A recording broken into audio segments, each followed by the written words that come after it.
Buenos días, Venezuela y todos los venezolanos y aquellos amigos que siempre son solidarios con el Frente de Entendimiento Nacional. Les habla su amigo Jesús Cabezas Castro, siempre solidario con los sectores más humildes, populares, medios, altos, del medio, de todos lados, que estamos aquí pasándola de Caín. Hoy tenemos a alguien muy especial, mi hermano, mi pana, mi brother, mi todo. Nada más y nada menos que mi compadre Miguel Enrique Otero. Saludos, Miguel, ¿cómo te encuentras, hermano querido?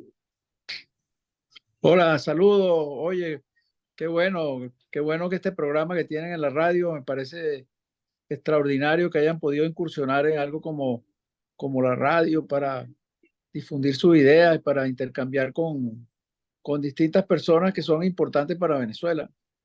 Bueno, tuvimos recientemente una reunión con un sector empresarial muy importante que también lo transmitimos. Y te están viendo, Miguel, sobre todo los sectores más necesitados, más marginados de Venezuela. Y bueno, y aquellos amigos que pues, no son solidarios y consecuentes, que siempre me preguntan por ti, porque saben la estrecha relación que tengo contigo y nada más y nada menos nuestra vida que la hemos hecho en el diario El Nacional, nuestro gran diario.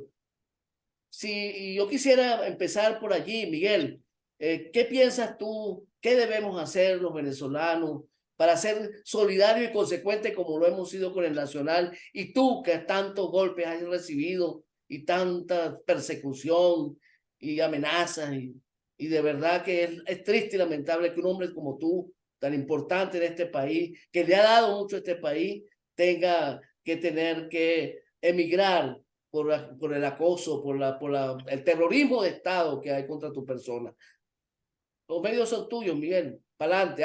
Habla de tú que los venezolanos, nosotros, los humildes, los necesitados, los que estamos atravesando esta dura tiranía opresora, quiere oír tu opinión. Bueno, la verdad es que los venezolanos han hecho mucho porque la solidaridad con el Nacional ha sido extensa, tiene muchos años porque es mucho lo que el régimen ha hecho contra el periódico. Primero nos suprimieron el suministro de papel, después nos quitaron las instalaciones, nos bloquean la página web, que es lo que somos hoy en día, mientras no caiga el régimen. Y además todo eso está acompañado de acoso a los periodistas, de juicios. Yo estoy imputado en este momento, o sea, es toda la agresión permanente de un régimen para destruir un diario, cosa que no han podido hacer, porque nosotros seguimos con la web, seguimos informando, somos una página, a pesar de que nos bloquean, nosotros hemos logrado que el bloqueo sea relativo, porque hemos hecho, digamos, algunas instalaciones, cambios tecnológicos que hacen que el bloqueo sea parcial, y en el fuera de Venezuela la verdad es que el tráfico nos ha crecido de una manera impresionante porque hemos incorporado firmas latinoamericanas, noticias latinoamericanas y españolas, y además porque la gente está consciente de lo que pasa en Venezuela. La gente es muy solidaria, cada vez que pasa algo es impresionante cómo se nos mandan mensajes, y todo lo que son organizaciones que tienen que ver con las libertades, con la violación de derechos humanos, son absolutamente consecuentes con nosotros. O sea, en eso no nos podemos quejar, que nosotros hemos tenido apoyo de todos los sectores de la sociedad civil venezolana que están en contra del rey. Mira, Miguel, muchos venezolanos de todo el país, en las giras que hemos hecho por toda Venezuela, nos preguntan mucho por ti y dicen que tú eres un hombre importante y valioso en la democracia y que has sido una persona que ha luchado mucho por la libertad, por la solidaridad, por la hermandad y sobre todo ha ayudado a mucha gente en Venezuela.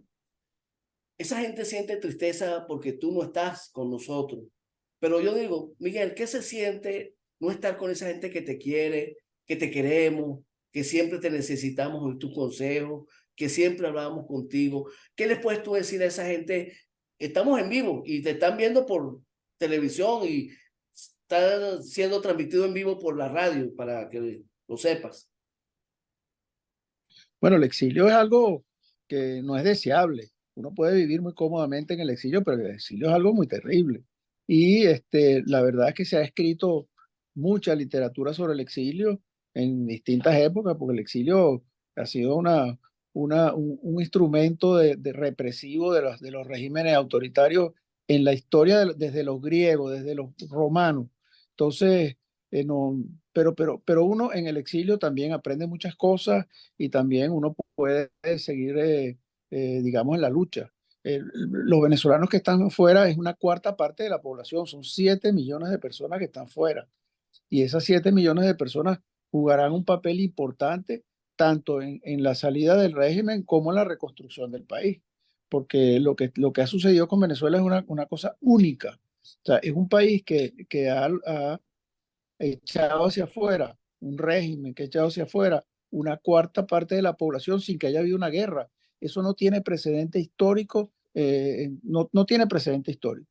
Y O sea bueno, que, y estamos todos en esa situación, todos los que estamos fuera, y esperando que en algún momento iremos a regresar. En lo que eso cambie, regresaremos inmediatamente, y si logramos que influir para que cambie, por supuesto, es lo que hacemos diariamente. mira, el régimen tiene la crisis que hay en Venezuela es una crisis sistémica. Se ha denunciado mucho una guerra de tercera generación híbrida, una guerra híbrida contra los venezolanos. Dentro de esa guerra híbrida de profunda, sistémica, se ha planteado mucho en la tesis del diálogo para mantener un estatus del régimen o de una u otra forma, o sea, de una u otra forma, buscar la manera de secuestrar toda la disidencia del país. Esos diálogos, ¿qué opinas tú de esos diálogos? Bueno, cada vez que hay una confrontación, en la historia de la humanidad siempre ha habido diálogo. Inclusive cuando alguien se resiste hasta el último hombre, como es el caso de Hitler en la Segunda Guerra Mundial, había un diálogo en un momento determinado, hubo diálogo con los rusos y con los americanos. Pero una cosa es eso y otra cosa es la utilización de un diálogo con otros fines. El problema en Venezuela es que ha habido 12 modelos de diálogo o 12 instancias de diálogo donde no se ha llegado a nadie, a nada. Lo que se ha hecho es que el régimen ha logrado ganar tiempo. Entonces utilizan el diálogo, utilizan el sentimiento democrático de la comunidad internacional, utilizan también intereses que tienen ciertos factores para instrumentar un diálogo que no llega a nada. Hasta ahora los diálogos no han llegado a nada, porque los diálogos son unos diálogos, también son asimétricos, son unos diálogos donde el régimen tiene todo el poder y donde los que están del otro lado no tienen fuerza y no sabemos si a veces si lo que están negociando es algo distinto que la salida del régimen. Entonces, hasta ahora los diálogos han sido unas operaciones absolutamente frustrantes. Y bueno, y lamentablemente seguimos en otro diálogo, no sabemos qué es lo que se puede lograr con el diálogo. En la práctica, los que tienen el poder para dialogar son los americanos, porque son los que tienen las sanciones y los que son los que en un momento determinado pueden influir en algunos cambios, pero el sector político venezolano no tiene fuerza para hacer ningún diálogo. Mira, en los diálogos, los reiterados diálogos, hemos contado ya 18 diálogos. En esos diálogos siempre lo único que se habla es el problema de la legitimación de Nicolás Maduro, que se legitime lo legitime como presidente, los poderes públicos totalmente secuestrados. Se habla de eliminar las sanciones personales sobre todo, que ahí se habla de esa eliminación de sanciones, del bloqueo, pero triste y lamentable que muchos sectores que se hacen llamar opositores, alimentan ese deseo de Maduro. O sea que Maduro en esos diálogos busca es una oposición complaciente. Y mucho de esa gente dice pues que se eliminen las sanciones son personales. Ahora, el bloqueo es otra cosa, pero entonces resulta que hay ese juego macabro allí entre esos que se sientan entre los parlachines de las mesas de diálogo. ¿Qué opinas tú de eso? Bueno, no, el diálogo para la oposición se supone que tiene un objetivo, que es lograr unas elecciones libres y transparentes, pero para eso el régimen tiene que ceder y no cede en absolutamente nada. Los otros elementos que están dentro del diálogo, o que deberían estar, que son los presos políticos, la libertad de expresión, en fin, toda una serie de factores, pues simplemente no se discuten ahí. Se discute llegar a unas elecciones, pero sin que el régimen haga ninguna concesión. Hasta ahora no ha hecho ninguna concesión. Entonces, hasta ahora sí una pérdida de tiempo. O sea que fíjate tú que no se toma en cuenta el problema de la hambruna que hay en Venezuela. Hay hambre, hay miseria, hay pobreza, hay los servicios públicos por el suelo. Y eso no se plantea allí. Lo que se plantea es acuerdos, negociaciones, intereses que no llegan a nada, que no llegan a nada. Entonces, ¿qué recomendación le darías tú a esta oposición que de una u otra forma no se sabe si es oposición, si forma parte del polo patriótico, no se sabe, una mezcolanza ahí rara entre la Alianza Democrática y la Plataforma Democrática, que lo que están es pendiente nada más de las negociaciones y fíjate tú el desastre que ha habido con esta oposición que se le han entregado sobre todo lo que hablan en defensa de la libertad y la democracia y no, todavía nada, puro engaño al pueblo. ¿Qué piensas de eso? Bueno, pienso que lo que te decía antes, el diálogo, así como está planteado, no llega a nada, porque es un régimen que no quiere ceder en nada, y obviamente si el objetivo del diálogo es lograr una elección transparente, eso significa que es una elección donde Maduro saldría del poder y él no va a negociar eh, de manera voluntaria unas elecciones para él salir del poder, más cuando está afianzado en una dictadura férrea. Entonces, eh, ese diálogo así es un diálogo perdido, no tiene ningún sentido si ese es el objetivo, porque yo no creo que Maduro vaya a ceder el poder en una negociación sin una fuerza.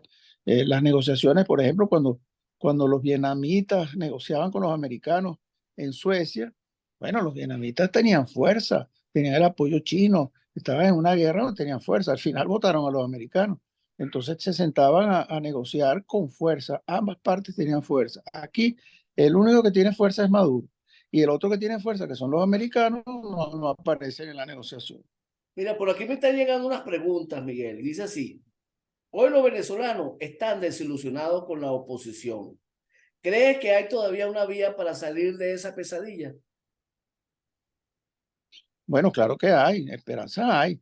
Venezuela es un país donde primero tienes todo un estamento político, los podrás criticar y podemos decir lo que sea, pero están allá. En Cuba los políticos no están en Cuba, ni en Nicaragua, eso desapareció. En Venezuela hay una clase política que está ahí.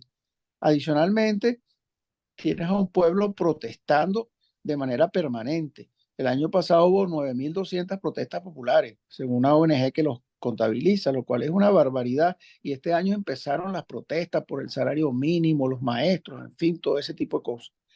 Adicionalmente, están los militares que han hecho revueltas, o sea, hay una actividad de protesta en el sector militar muy grande. Ha habido seis rebeliones en 7 años, eso es muchísimo. En Nicaragua no ha habido ninguna, ni en Cuba ha habido ninguna.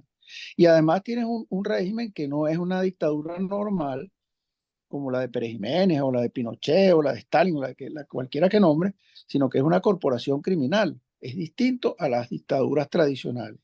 Y como corporación criminal es digamos, un grupo de gente que tiene negocios ilícitos, todos que están ahí, que no se pisan la manguera, pero que en cualquier momento eso se fractura.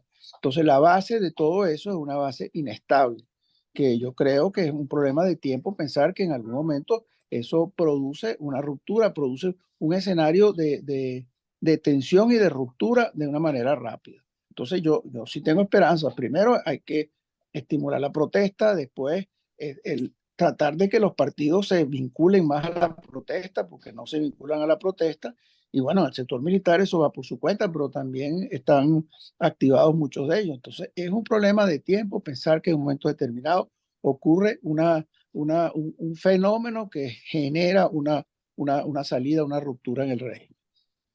Ahora, por aquí hay otra pregunta que nos llega también.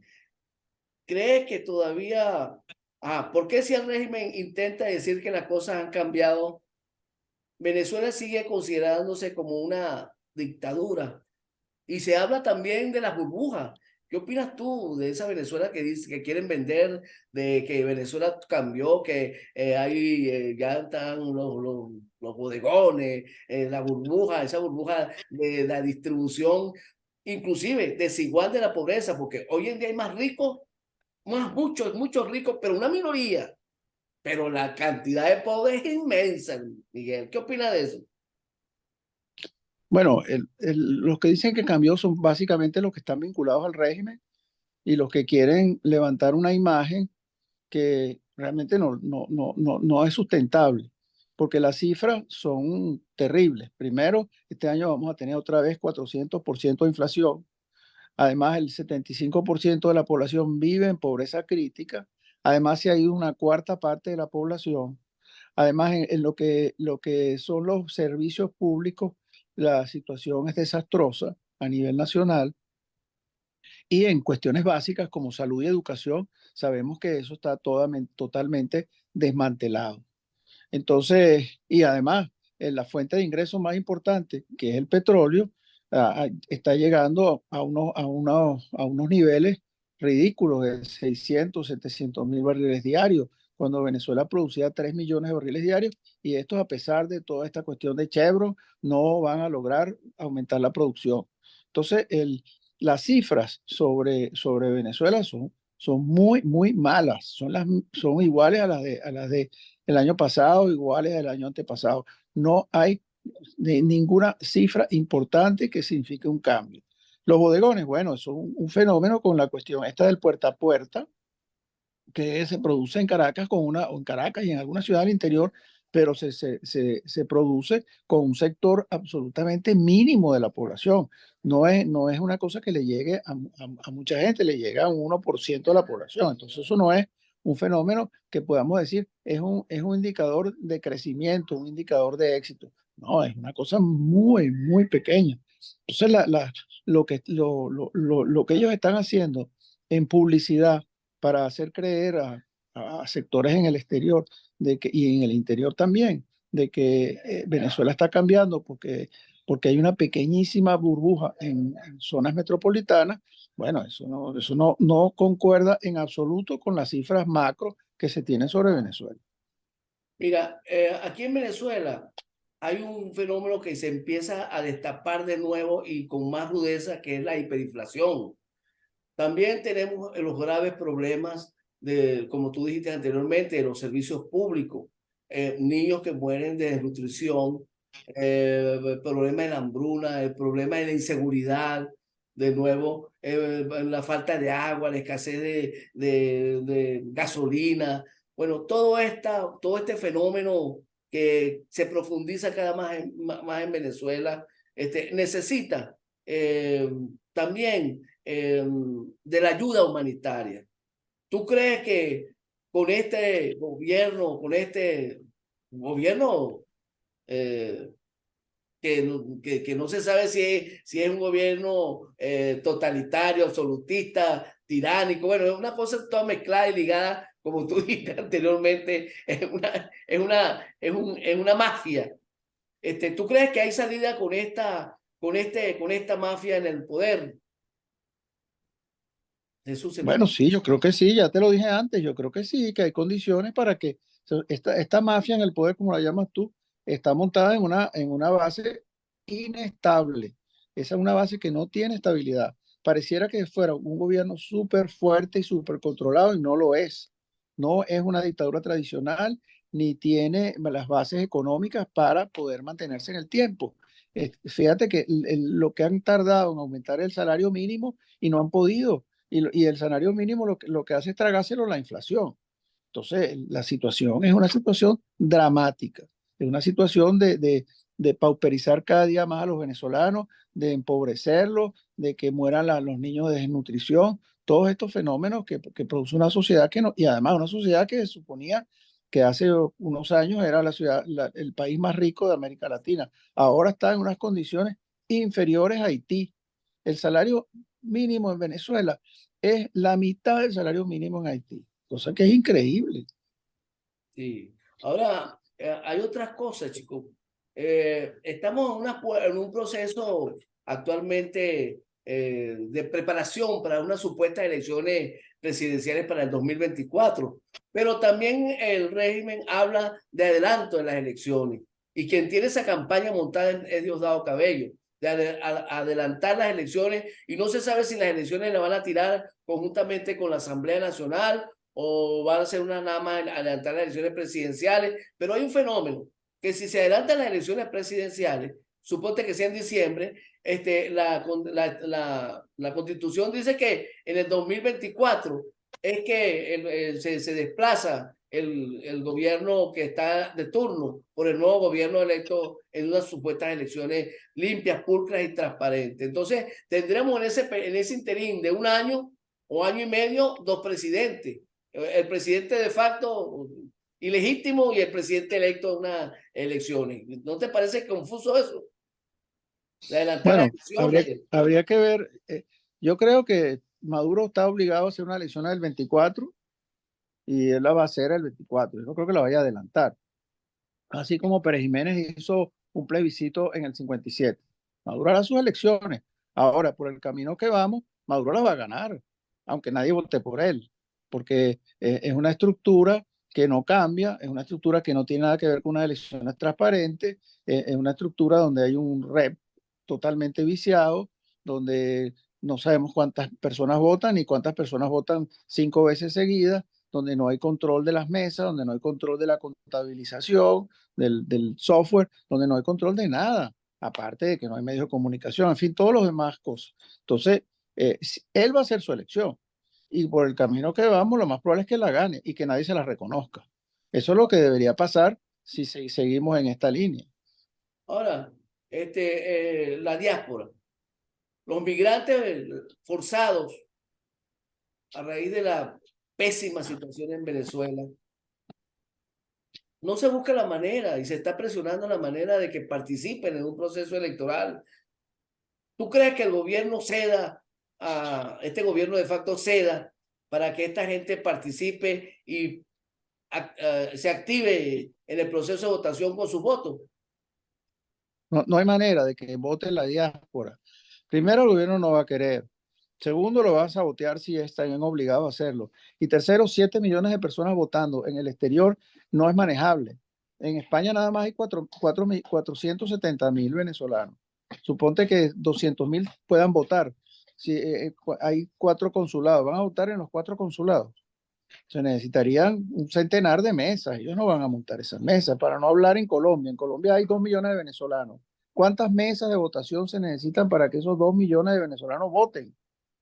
Entonces, operativamente es prácticamente imposible, pero además lo van a sabotear. El gobierno no va a querer que la gente que está afuera vote, porque sabe que son 7 millones, de los cuales opositores son 6.800.000. Entonces no va a querer que voten. Y como ellos controlan las cosas, pues a lo mejor dicen, sí, van a votar y hacen toda una especie de simulacro de que la gente va a votar y después no votan, no pueden votar, no llegan a los consulados, cierran los consulados, no caben. Hay 20.000 personas votando en un consulado, ¿cuántas horas necesitarían? Una semana votando, 2 semanas votando, eso no es posible. Entonces, el voto en el exterior, que por el cual hay que luchar, necesitaría unos cambios importantísimos de recursos, de sitios de voto, de una cantidad de cosas que yo estoy prácticamente seguro que Maduro no las va a aceptar. Mira, el país general, Venezuela, tiene ahorita un grave problema con la elección de elegir un representante de la oposición que sea de verdad y se identifique con los sectores de la oposición. Los factores de la oposición, llamados Plataforma Democrática, G4, Guaidó, que cabeza ese G4, los de la Alianza Democrática, que los llaman los alacranes, los vulgarmente llamados alacranes, todos se han venido a menos y por las costuras lo veremos, como se dice. Se han venido a menos porque han entregado su lucha y han bajado la cabeza ante el régimen. Y muchos, pues, por sus intereses personales o por sus intereses grupales, ya la gente en Venezuela, el 84% de la población venezolana no cree ni confía en esos liderazgos tradicionales o en esos nuevos liderazgos que sembraron la esperanza que a la final resultaron un fiasco, un fracaso.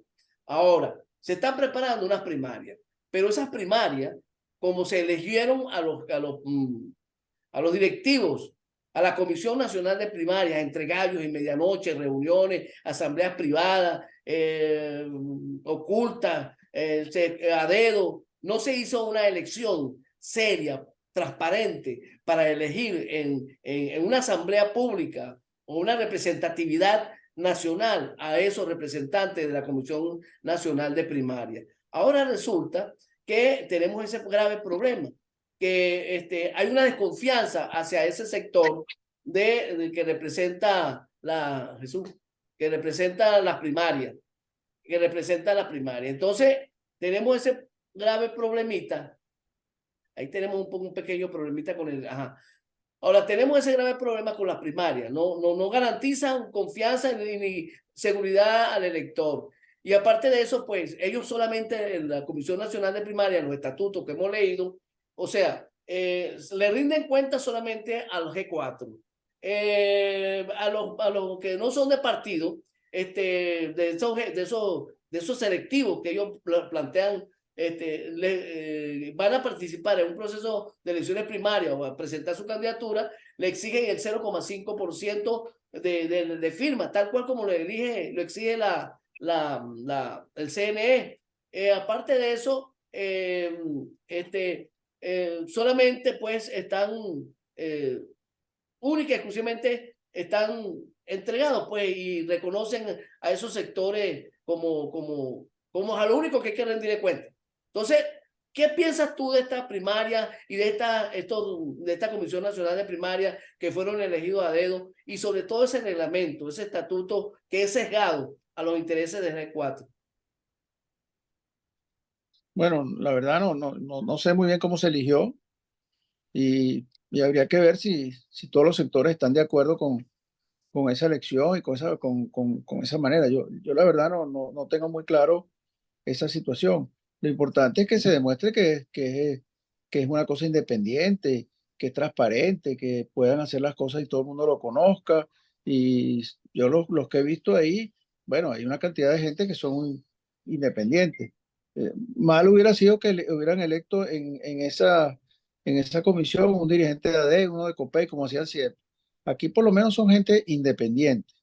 Ahora, no sé, habría que ver cuando realmente se formalicen las primarias, si la gente participa o no, porque si la gente participa es una cosa, si no participan, bueno, es una cosa frustrante, pero yo no sé si van a participar, yo o sea, no tengo conocimiento si la gente va a participar o no va a participar en esas primarias. No te puedo ahondar en el tema porque no sé qué va a pasar. Mira, Miguel, tú extrañas, chico, aquí o sea, variando un poco la cuestión, no extrañas las arepitas, las carauticas, el pabellón venezolano, no lo extrañas allá en donde estás. Claro, es que donde estoy se consigue. Aquí Ajá. se consigue todo, carabota, plátano, todo se consigue. Eso no, harina pan la venden en todos los automercados, la misma harina pan de Venezuela. Ajá. Esas cosas aquí se consiguen. Eso no es lo que uno extraña, lo que uno extraña es la ciudad, el país, pero las cosas de comer, todas las consigue. El afecto Y humano también lo extraña, me imagino. también, aunque bueno, por supuesto, pero ahí ya te dije que hay 470.000 venezolanos. Uno sale para la calle y encuentra venezolanos en todas partes. Está bien. Mira, ¿tú crees que se ha roto la polarización en Venezuela? ¿O tú crees que se mantiene la polarización? ¿Qué llamas la polarización? ¿Entre quién y Bueno, quién?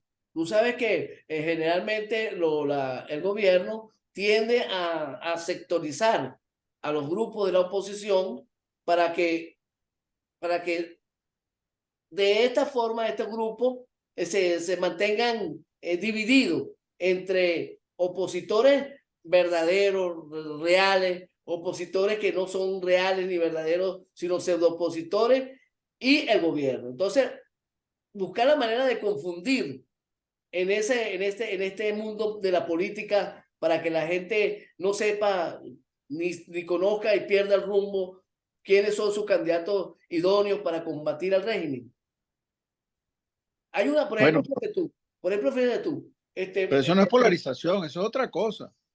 ¿qué piensas? Polarización, ¿Cómo lo llamas polarización tú? cuando hay dos extremos que se antagonizan y entre los dos son la mayoría. En este caso no es así. En este caso el régimen tiene muy poca aceptación, muy poca. Si ellos dicen que hay polarización con ellos, bueno, es una fantasía porque nadie quiere el régimen.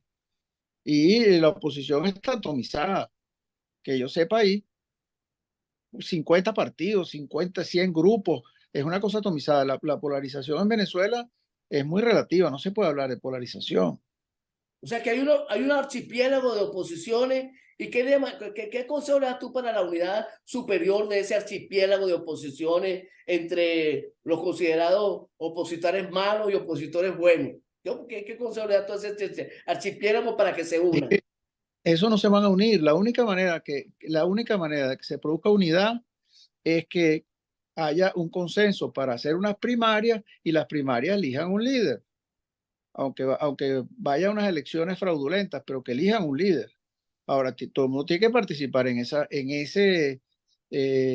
en esas primarias, en ese proceso, para que haya una persona que sea un poco la más reconocida por el resto de la gente.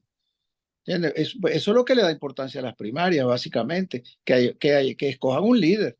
Mira, hablando de lo social, vamos al pueblo, a la base, a la masa popular.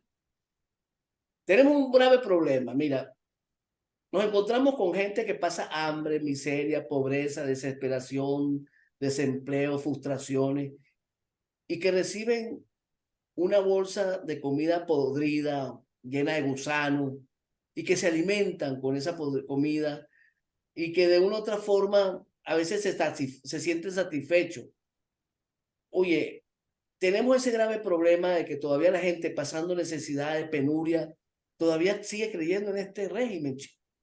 ¿Qué piensas tú de eso? Bueno, ese es uno de los problemas, que el convencimiento no solamente pasa por la relación económica, sino también por una conexión que a veces es bizarra. Entonces, ellos tienen comprado un sector de la población, no con comida con gusanos, la tienen comprada porque hay un sector que recibe ingresos importantes y que están involucrados en los negocios fraudulentos, y ese sector está con el régimen. Pero la mayoría de la población no está con el régimen. Y si dicen que lo dicen para ver si logran algo, pero a la hora de la verdad, ya lo conocemos. Un tipo que está con el régimen, en lo que vea que eso va a cambiar, se pasa en 2 segundos. No por interés, sino porque nunca estuvo con el régimen. Sí. Bueno, Miguel, queda muy poco tiempo. Me está señalando aquí nuestro director general, tu querido Churrique. Nos está señalando aquí el tiempo. Este, creo que Jesús, falta mucho o poco. Ya falta poco. Bueno, Miguel, para que te despidas de este pueblo que te quiere, que te aprecia y que te estima. Y faltaron muchas preguntas y está en el tintero, como decimos, lo que estamos ahora vinculados a estas lides. Yo creo que esta no será ni la primera, ni será la última entrevista, sino que esperemos que volver a hablar contigo, porque la gente está muy interesada también y siempre me preguntan por ti, de verdad. Siempre quieren saber de ti. Yo espero que sigamos conversando por el Radio Frente de Entendimiento Nacional y que, bueno, que mantengamos el vínculo permanente. Si quieres, para que le digas algo a esta gente lleno de esperanza, de amor. Por cierto, día hoy de los enamorados, de la esperanza, el amor, la fe, la credibilidad, la confianza. ¿Qué le puedes decir?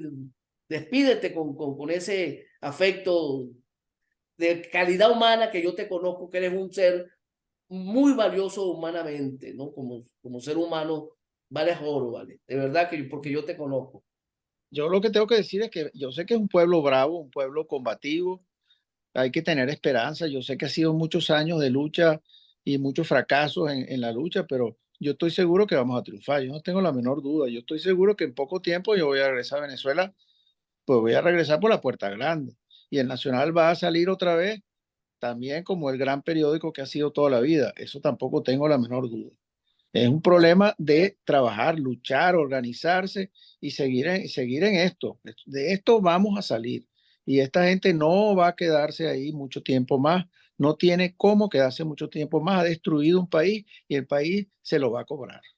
Bueno, señores, para toda Gracias. Venezuela y para todos los venezolanos, todo mi cariño y mi afecto, y continuamos en contacto.